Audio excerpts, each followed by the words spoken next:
आज हम करेंगे प्रश्नावली 2.2 का क्वेश्चन नंबर 8। 7 तक क्वेश्चन हमने पहले कर लिए। आज हम क्वेश्चन नंबर 8 देखेंगे। इसमें क्या पूछा गया है, 3 लगातार पूर्णांक बढ़ते क्रम में लेकर उन्हें क्रमशः 2, 3 तथा 4 से गुणा कर योग करने पर योगफल 74 प्राप्त होता है। तीनों पूर्णांक ज्ञात कीजिए। हमें पूर्णांक बताने हैं, तो लगातार पूर्णांक बढ़ते क्रम में क्रमशः 2, 3, 4 से गुणा करना है। तो लगातार पूर्णांक मानते हैं, तो 3 लगातार पूर्णांक कौन कौन से हैं? x, x+1, x+2, ये 3 पूर्णांक हो गए। इनको क्या कहेगा, जो पहले पूर्णांक को 2 से, दूसरे को 3 से और तीसरे को 4 से गुणा करना है। तो इनको गुणा कर देंगे।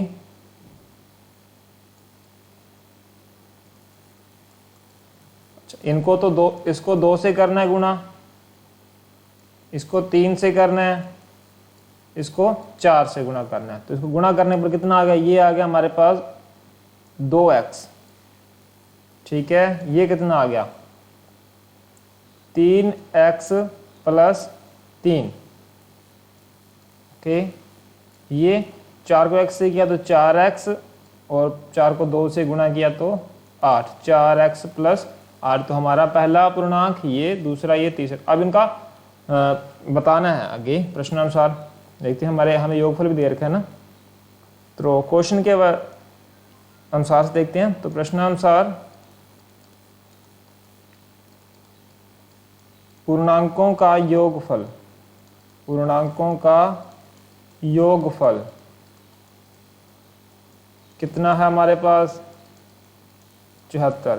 तो इधर योगफल करना है इनका, तो 2x+3x+3 +4x+8 बराबर 74। ओके, तो 2x+3x+4x, 2 और 3 5 और 4 9, तो ये तो हो गया 9x। और ये कितना? 3 और 8 11, तो ये हो गया 11 बराबर में 74 है। ये इधर प्लस का इस साइड जाएगा माइनस का, तो 9x बराबर 74 - 11। ठीक है, तो कितने बच गए? 9x बराबर 74 में से 11 जाएंगे तो कितने बच जाएंगे? 4 में से 1 गया 3, और 7 में से 1 गया तो 6। तब अब ये 9 इधर गुणा में है, तो इस साइड जाएगा तो भाग में, तो 63 के भाग में 9 गया, तो ये x की वैल्यू कितनी आ गई? x बराबर 7, तो क्योंकि 9 7 63। अब जहाँ जहाँ x है वह हम रखेंगे, तो पूर्णांकों का मान हमें मालूम चल जाएगा। पहला पूर्णांक x है, तो x की वैल्यू आ गई 7। तो दूसरा x+1, तो 7 + 1 बराबर 8। ठीक है, तीसरा x+2, तो 7 + 2 बराबर 9। तो हमारे पूर्णांक कौन कौन से हैं? पूर्णांक हैं कौन कौन से? 7, 8 और 9। 7, 8, 9, यही हमारा आंसर है। ओके, नेक्स्ट क्वेश्चन देखते हैं। क्वेश्चन नंबर 9, राहुल और हारून की वर्तमान आयु में अनुपात 5:7 है।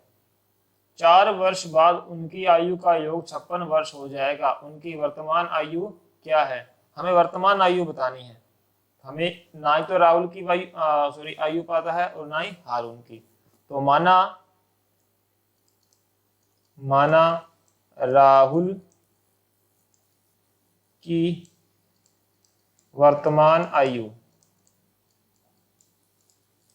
कितनी हो गई? इनकी वर्तमान आयु, राहुल का अनुपात क्या? 5, तो 5x वर्ष होगी, 5x होगी। तो उसी हिसाब से हारून की वर्तमान आयु इतनी है 7x। हारून की 7x।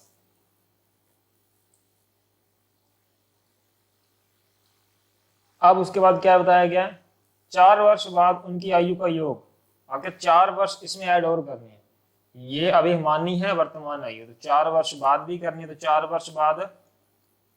वर्ष बाद राहुल की आयु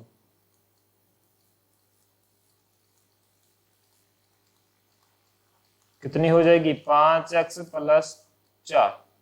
तो इसी हिसाब से हारून की भी आयु कितनी हो जाएगी, 7x + 4, क्योंकि 4 वर्ष बाद, ये तो हमें वर्तमान आयु मान रखी है, और इनका योग कितना हो जाएगा, 56 वर्ष। तो आयु का योग,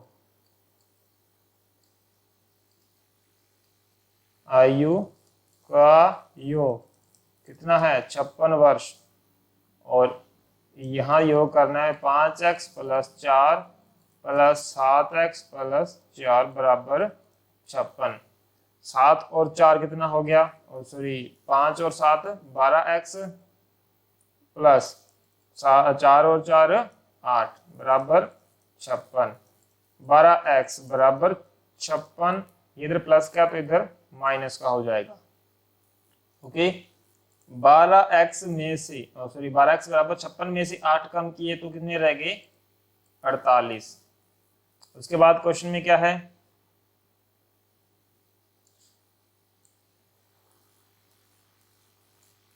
देखिए उसके बाद 12x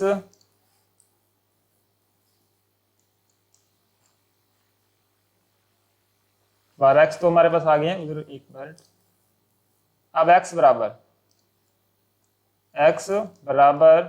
48, इधर 12 गुणा में था तो इधर भाग में चला जाएगा, तो x की वैल्यू कितनी आ गई, 4, क्योंकि 12 चौका 48, तो x कितनी है, 4 आ, x की वैल्यू कितनी हमारे पास आ गई, 4। तो राहुल की वर्तमान आयु कितनी है, हमने कितनी मानी थी राहुल की आयु, हमने मानी थी 5x, तो x की वैल्यू रख देंगे, तो कितनी होगी राहुल की आयु, 20 वर्ष। इसी हिसाब से हारून की आयु कितनी थी, 7x, 7 में 4 गुना किया तो 28 वर्ष। ओके, ये राहुल की आयु आ गई 20 वर्ष, और ये हारून की आयु 28 वर्ष। ओके, ये इन दोनों की वर्तमान आयु ज्ञात हो गई। नेक्स्ट क्वेश्चन देखते हैं, नंबर 10 क्वेश्चन, किसी कक्षा में बालक और बालिकाओं की संख्याओं में अनुपात 7:5 है। यदि बालकों की संख्या बालिकाओं की संख्या से 8 अधिक है तो कक्षा में कुल कितने विद्यार्थी हैं। हमें मालूम नहीं है बालक और बालिकाओं की संख्या, तो हम मानेंगे, तो माना बालकों की संख्या, कितनी है, 7x, और बालिकाओं की संख्या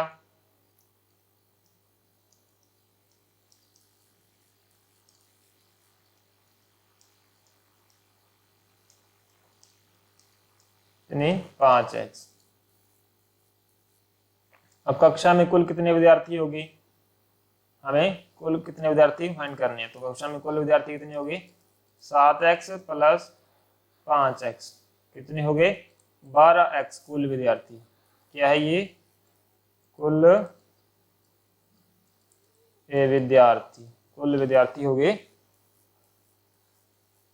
12x। अब क्वेश्चन के अनुसार देखते हैं, क्या बालकों की संख्या बालिकाओं की संख्या से 8 अधिक है, बालकों की संख्या बालिकाओं से, तो क्या करेंगे, 7x - 5x बराबर 8, क्योंकि 8 ज्यादा है ना इसलिए। तो देखो 7x में 5x गया तो 2x बच गया, इधर 8, x बराबर 8/2, x बराबर 4, तो x कितने आ गया, 4 आ गया हमारे पास। उसके बाद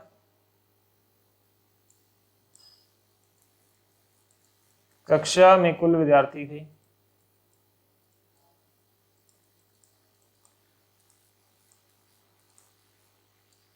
कितने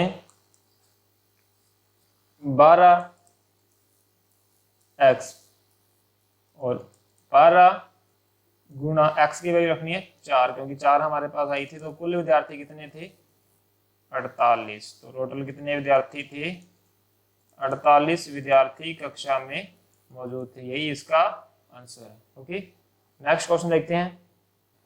नंबर 11 क्वेश्चन, बाओचुंग के पिताजी उसके दादाजी जी से 26 वर्ष छोटे हैं और उससे 29 वर्ष बड़े हैं। यदि उन तीनों की आयु का योग 135 वर्ष है तो उनकी अलग अलग आयु ज्ञात करनी है।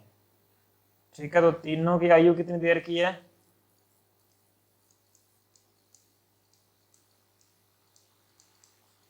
135 वर्ष। ठीक है, बाईचुंग, अब बाईचुंग की आयु क्या है, बाईचुंग की आयु है मालूम नहीं है, और बाईचुंग के पिताजी उसके दादाजी 26 वर्ष छोटे हैं, उससे 29 वर्ष बड़े हैं। तो बाईचुंग की आयु, माना बाईचुंग की आयु कितने वर्ष है x वर्ष, और पिताजी की आयु, उसके पिताजी की आयु बाईचुंग से कितनी है, बाईचुंग से देखो, बाईचुंग के पिताजी उसके दादाजी से 26 वर्ष छोटे हैं। जो पिताजी हैं उसके, वो तो 26 वर्ष छोटे उसके दादाजी से, मीन्स पिताजी के पिताजी से छोटे हैं 26 वर्ष, और उससे कितने वर्ष बड़े हैं 29 वर्ष बड़े हैं। तो उस कितनी आयु हो गई उसके पिताजी की आयु x + 29, क्योंकि बाईचुंग की आयु से 29 वर्ष बड़े हैं ना, तो x + 29 वर्ष। तो उसके दादाजी की आयु अब क्या आएगी, दादाजी की आयु कितनी आएगी, पिताजी से दादाजी 26 वर्ष बड़े हैं। जो बाईचुंग के पिताजी है उससे 26 वर्ष बड़े हैं, तो पिताजी की पहली आयु लिख लेते हैं, इतनी उनकी आयु है, उससे 26 वर्ष और बड़े हैं। तो कितनी आयु निकल गई x + 29 और 26 55। तो दादाजी की आयु कितनी हो गई x + 55। तो अब प्रश्न के अनुसार करते हैं, आयु का योग कितना दे रखा हमें, आयु का योग कितना दे रखा है 135 वर्ष। तो इधर तीनों का योग कर देते हैं, x + 29 प्लस x + 55 बराबर 135। ठीक है, इन अब कितना होगा ये x और x और x, 3x हो गई ये, तो प्लस 29 और 55 कितने हो गए 84, और बराबर हमारे पास है 135। ये इधर प्लस का इस साइड जाके ये माइनस का हो जाएगा। तो 3x बराबर 135 माइनस 84 कितना रह गया अब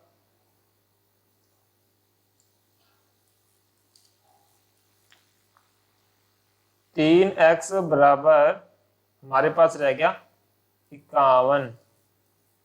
ठीक है, x बराबर 51 में 3 का भाग करेंगे तो कितनी आयु आ जाएगी, x बराबर 17 वर्ष। तो x की वैल्यू कितनी आ गई 17 वर्ष आ गई।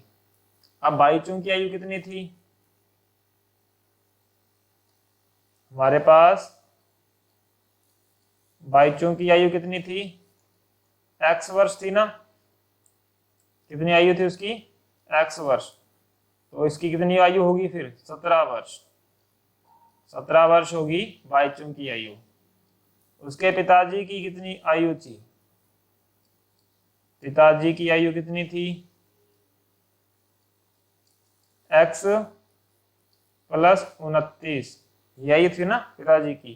तो x की वैल्यू कितनी है 17 + 29, तो टोटल कितने बन गए ये 7 और 9 6 और 2 3 और 1 4, तो कितनी होगी 46 वर्ष। उसके दादाजी की आयु कितनी हो गई फिर, दादाजी की आयु कितनी है? दादाजी की आयु कितनी हो गई? हमने कितनी मानी थी? x प्लस 29, सीधा कर लो, हमने 26 लिखा था, वो 55 था सीधे ही। तो x की वैल्यू कितनी है? 17, 29 प्लस 26, तो ये 55 था। 55, 7 और 5 12, और ये हो गया 2, 4 और 1 5 और 1 6। तो उसके पिताजी का, सॉरी, 2 4, 1 मिनट, 55 थी ना। 17 और 55 हो गए हमारे पास 72 वर्ष। 17 और 55 कितने हो गए?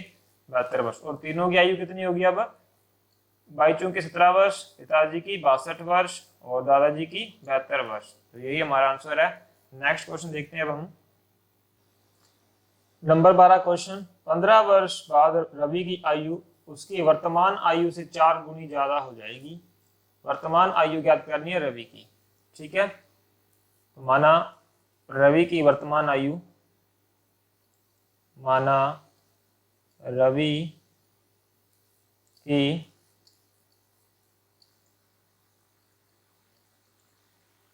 वर्तमान आयु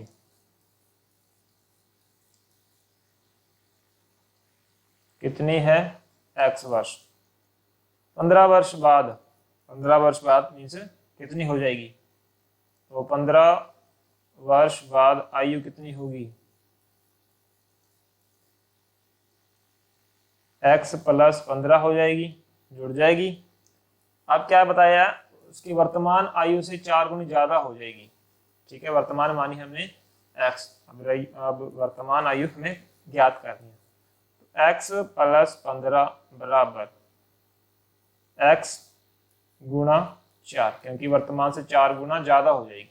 ठीक है, तो x प्लस 15 बराबर, ये कितना? x को 4 से किया तो 4x। ठीक है, 15 बराबर 4x, x इधर प्लस का है, इस साइड जाके ये माइनस का, तो 15 बराबर कितना बन गया? 3x। तो x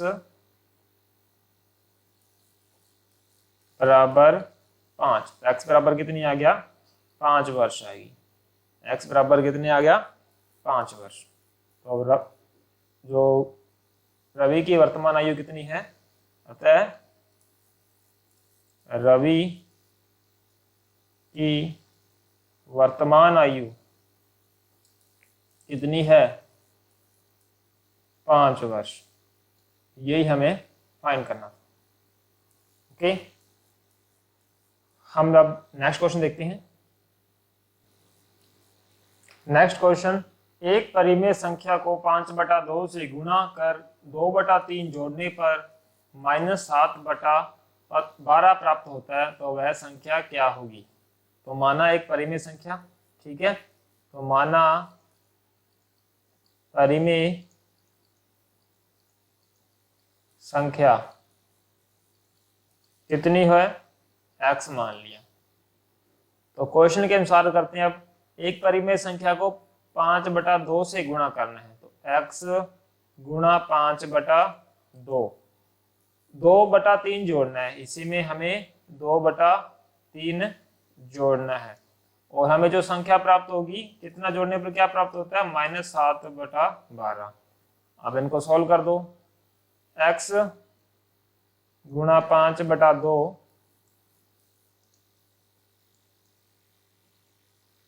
बराबर, इधर ये प्लस का, तो इस साइड जाके ये किसका हो जाएगा? माइनस का हो जाएगा। तो -7/12 -2/3। ठीक है, अब ये कितना हो गया? इनका एलसीएम लेके करते हैं। x गुणा 5/2 बराबर, एलसीएम कितना आ गया? 12 एलसीएम आ गया इसका, और ये आ गया -7 -4 और 2 से किया गुणा 8। ठीक है, तो x गुणा 5/2 बराबर माइनस माइनस क्या हो जाएगा? प्लस। ठीक है, 8 और 7 15, और साइन माइनस का ही रहेगा। ठीक है, अब x बराबर 5/2, ये इधर गुणा में है तो उधर जाके ये भाग में हो जाएगा। ठीक है, तो x बराबर -15/12, अभी उल्टा हो जाएगा इस साइड जाके, तो 2/5 हो जाएगा। ठीक है, अब ये कट रहा है, 2 1 कम 2, 2 6 12, 5 1 कम 5, 5 3 15। x के पास कितनी वैल्यू आ गई, माइनस का 3 को 1 से किया तो -3 बटा में 6। आगे और भी कट रहा था, 3 1 जा 3, 3 2 जा 6, तो -1/2। तो इसकी कितनी वह संख्या क्या कौन सी होगी, ये वाली, ये वो संख्या है। ठीक है, -1/2, यही इसका आंसर है। ओके, नेक्स्ट क्वेश्चन देखते हैं। नेक्स्ट 14 नंबर क्वेश्चन, लक्ष्मी एक बैंक में खंगाची है, उसके पास नकदी के रूप में 100, 50 और 10 रुपए वाले नोट हैं। उनकी संख्याओं में क्रमशः 2, 3 और 5 का अनुपात है। उनका कुल मूल्य 4 लाख है। उसके पास प्रत्येक प्रकार की कितने नोट हैं, कितने कितने नोट होंगी, 4 लाख रुपए उसके टोटल नोट, उसके पास कितने नोट, कितने टोटल रुपए में कितने, उसके पास रुपए कितने, 4 लाख। तो नोटों की संख्या बतानी है प्रत्येक प्रकार की। 100 रुपए वाले कितने, 50 वाले कितने, 10 रुपए वाले कितने नोट हैं उसके पास। तो 100 रुपए वाले नोटों की संख्या कितनी है,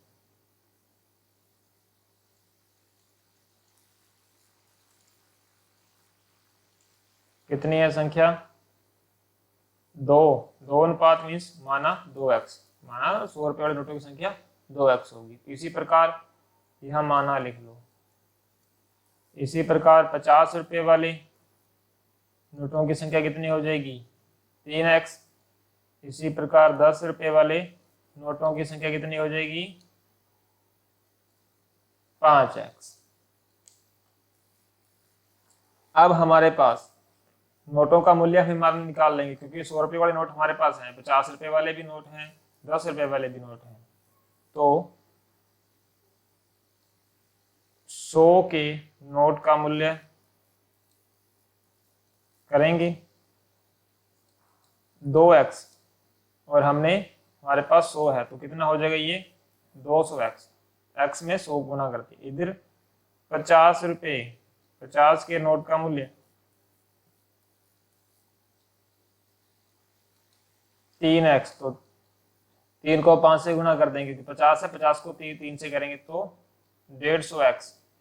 इसी प्रकार 10 के नोट का मूल्य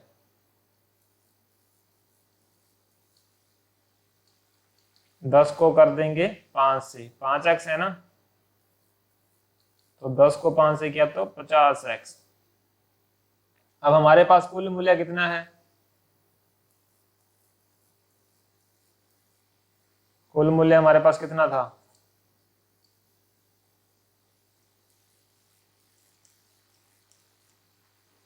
कुल मूल्य हमारे पास था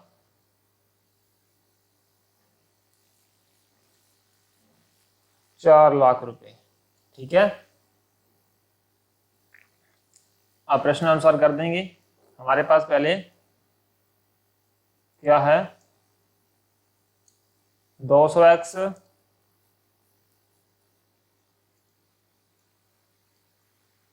प्लस 150x प्लस 50x बराबर 4 लाख।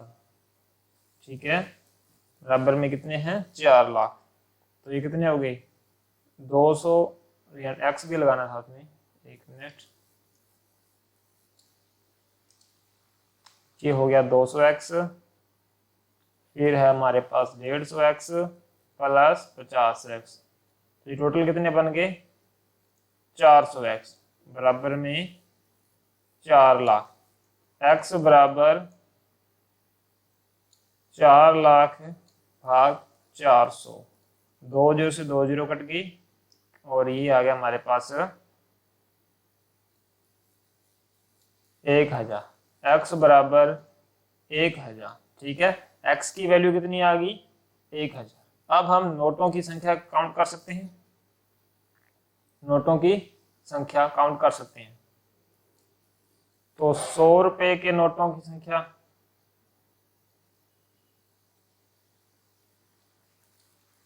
कितनी मानी थी हमने, देखो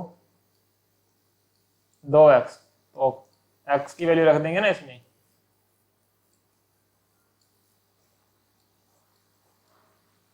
x की वैल्यू रख देंगे।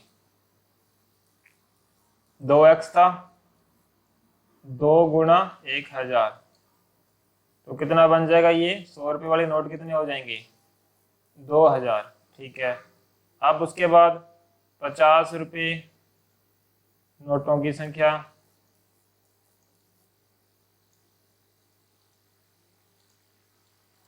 कितनी थी हमारे पास, 3x, तो 3 गुणा 1000, तो ये कितनी हो जाएगी 3000। इसी प्रकार 10 रुपये के नोटों की संख्या, 10 रुपये के नोटों की संख्या कितनी है, 5x, तो 5 गुणा 10, तो कितनी है हमारे पास, सॉरी 10 नहीं 1000, ये है 5000। तो 100 रुपये के नोटों की संख्या 2000 निकली है, 50 रुपये के नोटों की संख्या 3000 और 10 रुपये के नोटों की संख्या 5000। तो इसी के साथ ये क्वेश्चन होता है हमारा कंप्लीट। ठीक है, आज इतने ही क्वेश्चन करेंगे। अगर इस वीडियो से आपको कुछ सीखने को मिला तो इस वीडियो को लाइक कर सकते हैं, शेयर कर सकते हैं और इस चैनल को सब्सक्राइब भी कर सकते हैं, ताकि आपको आने वाली आगे वीडियो जो आएंगी वो आपको देखने को मिल सके। Thank you.